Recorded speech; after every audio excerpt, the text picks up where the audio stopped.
Hello dears, welcome to തണ്ട kitchen recipes. നല്ലൊരു breakfast റെസിപ്പിയാണ് ഷെയർ ചെയ്യാൻ പോകുന്നത്. മിൽക്ക് ഉപ്പുമാവ്, അതാണ് ഇന്നത്തെ റെസിപ്പി. തേങ്ങാപ്പാലിൽ വേവിച്ചെടുക്കുന്നത് കൊണ്ട് ഈ ഉപ്പുമാവിന് വളരെ നല്ല ടേസ്റ്റാണ്. ബ്രേക്ക്ഫാസ്റ്റ് സ്കൂളിൽ കൊണ്ടുപോകുന്ന കുട്ടികൾക്കാണെങ്കിൽ ഇത് ടിഫിൻ ബോക്സിൽ വെച്ച് കൊടുക്കുവാനും നല്ലതാണ്. അപ്പോൾ ഇതെങ്ങനെയാണ് തയ്യാറാക്കുന്നതെന്ന് നോക്കാം. ഞാനിവിടെ 1 കപ്പ് റവ എടുത്തു വെച്ചിട്ടുണ്ട്. 1 കപ്പ് റവ കൊണ്ടുള്ള ഉപ്പുമാവാണ് ഉണ്ടാക്കാൻ പോകുന്നത്. ഇനി ഇതിലേക്ക് തേങ്ങാപ്പാലാണ് വേണ്ടത്. ഞാനിവിടെ ഒരു വലിയ മുറി തേങ്ങ എടുത്തു വെച്ചിട്ടുണ്ട്. ഇതിൻ്റെ ഒരു 1/4 ഭാഗം ചിരകി എടുത്തിട്ട് 1/4 കപ്പ് വെള്ളം ചേർത്ത് മിക്സിയിൽ ബ്ലെൻഡ് ചെയ്ത് പിഴിഞ്ഞെടുക്കണം.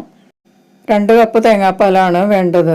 ഇനി ഒരു ഫ്രൈയിങ് പാൻ ചൂടാക്കി അതിലേക്ക് 1 ടീസ്പൂൺ ഗീ ചേർത്ത് ഒന്ന് മെൽറ്റ് ചെയ്തെടുക്കുക. റവ വറുക്കാനാണ് ഞാനിപ്പോൾ ഗീ ചേർത്തത്. ഗീ ചേർക്കാതെയും റവ ഒന്ന് വറുത്തെടുക്കാം കേട്ടോ.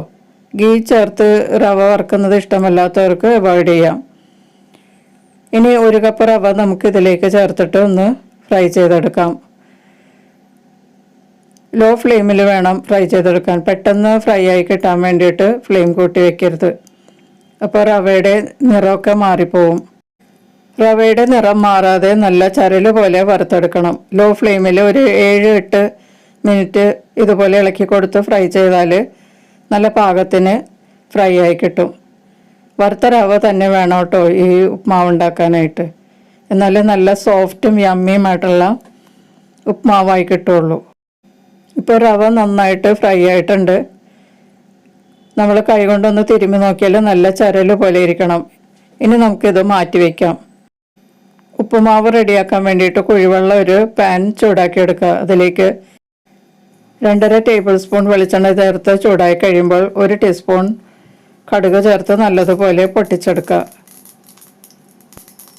കടുകെല്ലാം നല്ലതുപോലെ പൊട്ടിക്കഴിയുമ്പോൾ 1 വറ്റൽമുളക് ഇതിലേക്ക് മുറിച്ച് ചേർക്കാം.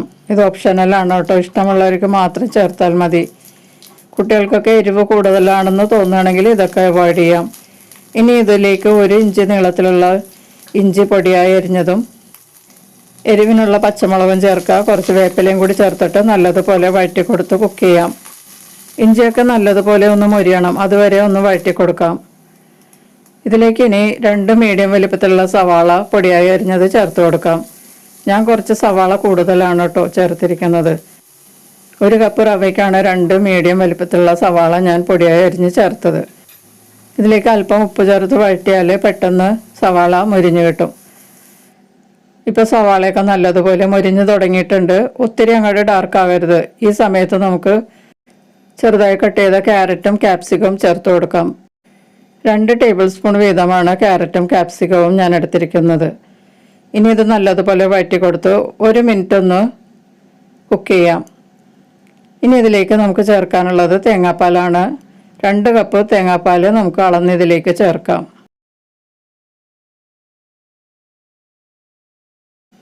ഇപ്പോൾ 2 കപ്പ് തേങ്ങാപ്പാൽ ചേർത്തിട്ടുണ്ട്. ഇനി നല്ലതുപോലെ ഇളക്കി കൊടുത്ത് തിളപ്പിക്കുക. തേങ്ങാപ്പാൽ നല്ലതുപോലെ ചൂടായി തിളച്ച് വരുമ്പോഴേക്കും നന്നായിട്ട് കുറുകി വരും. ഇപ്പോൾ തേങ്ങാപ്പാൽ തിളക്കാൻ തുടങ്ങിയിട്ടുണ്ട്. ഇതിലേക്ക് നമുക്ക് ആവശ്യത്തിനുള്ള ഉപ്പ് ചേർത്ത് കൊടുക്കാം. ഇപ്പം നല്ലതുപോലെ കട്ടിയായിട്ടുണ്ട് തേങ്ങാപ്പാൽ. ഇതിലേക്ക് ഇനി നമുക്ക് റവ ചേർത്ത് കൊടുക്കാം. നെയ്യിൽ വറുത്ത് വെച്ചിരിക്കുന്ന റവയാണ്, അത് ഇതിലേക്ക് ചേർക്കാം. ഈ സമയത്ത് ലോ ഫ്ലെയിമിലോട്ട് മാറ്റുക, അല്ലെങ്കിൽ നിങ്ങൾക്ക് സ്റ്റവ് ഓഫ് ചെയ്തിട്ടും വേണമെങ്കിൽ ചെയ്യാം. ഈ സമയത്ത് ബിഗിനേഴ്സ് ആണെങ്കിൽ പെട്ടെന്ന് ഇത് കുക്ക് ചെയ്യാൻ ബുദ്ധിമുട്ടായിരിക്കും. അപ്പോൾ സ്റ്റവ് ഓഫ് ചെയ്തതിന് ശേഷം ഇത് നല്ലതുപോലെ മിക്സ് ചെയ്യാം. അല്ലെങ്കിൽ പെട്ടെന്ന് ചൂടായി കട്ടിയായി പോകും. സ്റ്റവ് ഓഫ് ചെയ്തിട്ട് ഇത് മിക്സ് ചെയ്തതിന് ശേഷം നമ്മൾ വീണ്ടും ഇത് മൂടി വെച്ചിട്ട് കുക്ക് ചെയ്യാൻ തുടങ്ങുമ്പോൾ സ്റ്റവ് ഓൺ ചെയ്ത് ലോ ഫ്ലെയിമിൽ വേവിക്കാം. ഇതെല്ലാം നല്ലതുപോലെ മിക്സ് ചെയ്തിട്ടുണ്ട്. ഇനി നമുക്കിത് മൂടി വെച്ച് ലോ ഫ്ലെയിമിൽ ഒരു 5 മിനിറ്റ് കുക്ക് ചെയ്യാം. അതിനുശേഷം നമുക്ക് തുറന്ന് വീണ്ടും ഒന്ന് മിക്സ് ചെയ്ത് കൊടുക്കണം. ഏറ്റവും ലോ ഫ്ലെയിമിൽ തന്നെ കുക്ക് ചെയ്യുക, അല്ലെങ്കിൽ റവയൊക്കെ കല്ലിച്ച് പോകും. ഇപ്പോൾ 5 മിനിറ്റ് കഴിഞ്ഞിട്ടുണ്ട്. തുറന്ന് നമുക്കൊന്ന് മിക്സ് ചെയ്ത് കൊടുക്കാം. ഇപ്പോൾ ഇത് നല്ല കട്ടയായിട്ടാണ് ഇരിക്കുന്നത്. ഇനി നമുക്കിതൊന്ന് നല്ലതുപോലെ ഉടച്ചു കൊടുക്കാം. റവ പാകത്തിന് വെന്ത് കഴിഞ്ഞാൽ ഈ കട്ടയൊക്കെ മാറിക്കിട്ടും. ഇതൊന്ന് നല്ലതുപോലെ ഉടച്ചതിന് ശേഷം ഇതിലേക്ക് കുറച്ച് ഇൻഗ്രീഡിയൻസ് ചേർക്കാനുണ്ട്. ഒരു ചെറിയ ചെറുനാരങ്ങയുടെ പകുതി ഇതിലേക്കൊന്ന് പിഴിഞ്ഞ് ചേർത്ത് കൊടുക്കാം. 1 ടീസ്പൂൺ അല്ലെങ്കിൽ 1.25 ടീസ്പൂൺ ഉണ്ടാവുള്ളൂ കേട്ടോ, കൂടുതൽ ചേർക്കരുത്. നേരിയ ഒരു പുളി ടേസ്റ്റിന് വേണ്ടിയിട്ട്. ഇതിലേക്ക് 1 ടീസ്പൂൺ പഞ്ചസാരയും കൂടി ചേർത്ത് കൊടുക്കാം. ഉപ്പുമാവ് ഉണ്ടാക്കുമ്പോൾ ചെറുനാരങ്ങ നീരും പഞ്ചസാരയും ചേർത്താൽ ഒരു പ്രത്യേക ടേസ്റ്റാണ് കേട്ടോ. ഇതിലേക്ക് ഇനി കുറച്ച് മല്ലിയിലയും കൂടി ചേർത്ത് കൊടുക്കാം. ഇനി നല്ലതുപോലെ ഒന്ന് മിക്സ് ചെയ്ത് കൊടുക്കാം. ഇപ്പം നമ്മൾ 5 മിനിറ്റ് മൂടി വെച്ച് വേവിച്ചിട്ടുള്ളൂ. ഇനി നമുക്കിത് വീണ്ടും ഒന്നുകൂടി മൂടി വെച്ച് ഒരു 3 മിനിറ്റും കൂടി വേവിച്ചെടുക്കാം. അപ്പോൾ ഈ റവയൊക്കെ നല്ല പാകത്തിന് വെന്ത് കിട്ടും, നല്ല സോഫ്റ്റ് ആയിരിക്കും. അപ്പോൾ ഇനി നമുക്ക് വീണ്ടും മൂടി വെച്ച് ഒരു 3 മിനിറ്റും കൂടി ലോ ഫ്ലെയിമിൽ വേവിക്കാം.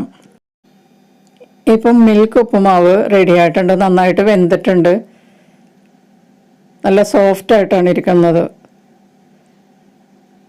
ഇനി ഇതിലേക്ക് നമുക്ക് കുറച്ച് ഗീ കൂടി ചേർത്തിട്ട് മിക്സ് ചെയ്യാം. 1 ടീസ്പൂൺ ഗീ ഇതിലേക്ക് ചേർക്കാം. ബ്രേക്ക്ഫാസ്റ്റിന് അല്പം ഗീയൊക്കെ ചേർത്ത് കഴിക്കുന്നത് ആരോഗ്യത്തിന് വളരെ നല്ലതാണ്, പ്രത്യേകിച്ച് കുട്ടികൾക്ക്. ഗീ ചേർത്തതിന് ശേഷം നല്ലതുപോലെ മിക്സ് ചെയ്ത് 1 മിനിറ്റ് ഒന്ന് ചൂടാക്കാം. ഗീയൊക്കെ നല്ലതുപോലെ ഉപ്പുമാവിൽ മിക്സ് ആകുന്നത് വരെ ഇളക്കി കൊടുക്കാം. ഇപ്പോൾ കാണുമ്പോൾ തന്നെ അറിയാം, ഉപ്പുമാവ് വളരെ നല്ല സോഫ്റ്റും യമ്മിയുമായിട്ടാണ് ഇരിക്കുന്നത്. തേങ്ങാപ്പാലിൽ തയ്യാറാക്കിയിരിക്കുന്നത് കൊണ്ട് വളരെ നല്ല ടേസ്റ്റാണ് കേട്ടോ. ഇതൊരു പ്രാവശ്യമെങ്കിലും നിങ്ങളെല്ലാവരും ഒന്ന് ട്രൈ ചെയ്ത് നോക്കണം. ഇപ്പോൾ നമ്മുടെ മിൽക്ക് ഉപ്പുമാവ് അഥവാ പാലുപ്പുമാവ് റെഡി ആയിട്ടുണ്ട്. നമുക്കിതൊരു സെർവിങ് ഡിഷിലോട്ട് മാറ്റാം. തേങ്ങാപ്പാലിൽ തയ്യാറാക്കുന്ന ഈ ഉപ്പുമാവ് വളരെ നല്ല ടേസ്റ്റാണ്, ബ്രേക്ക്ഫാസ്റ്റിന് വളരെ നല്ലതുമാണ്. തേങ്ങാപ്പാൽ ഉപയോഗിക്കാൻ പറ്റാത്തവർക്കാണെങ്കിൽ കാഷ്യനട്ട് പാല് ഉണ്ടാക്കിയിട്ട് അത് ചേർത്തിട്ടും ഉണ്ടാക്കാം കേട്ടോ, അതും നല്ല ടേസ്റ്റാണ്. കുട്ടികൾക്കൊക്കെ രാവിലെ കഴിച്ചുകൊണ്ട് പോകാനും ഉച്ചയ്ക്ക് ലഞ്ച് ബോക്സിൽ വെച്ചുകൊണ്ട് പോകാനും ഒക്കെ നല്ലൊരു ഐറ്റമാണ്. മല്ലിയിലയും കശുവണ്ടിയൊക്കെ വെച്ച് അലങ്കരിക്കാം. നല്ല ടേസ്റ്റായിട്ടുള്ള ഉപ്പുമാവാണ് കേട്ടോ ഇത്. എല്ലാവരും ഒന്ന് ട്രൈ ചെയ്ത് നോക്കുക. വീഡിയോ ഇഷ്ടപ്പെട്ടാൽ ലൈക്ക് ചെയ്യാൻ മറക്കരുത്. നിങ്ങളുടെ ഫ്രണ്ട്സിനും റിലേറ്റീവ്സിനൊക്കെ ഷെയർ ചെയ്ത് കൊടുക്കുക. നിങ്ങളുടെ ഫീഡ്ബാക്സൊക്കെ അറിയിക്കുക. നമുക്ക് മറ്റൊരു റെസിപ്പിയുമായി വീണ്ടും കാണാം. താങ്ക്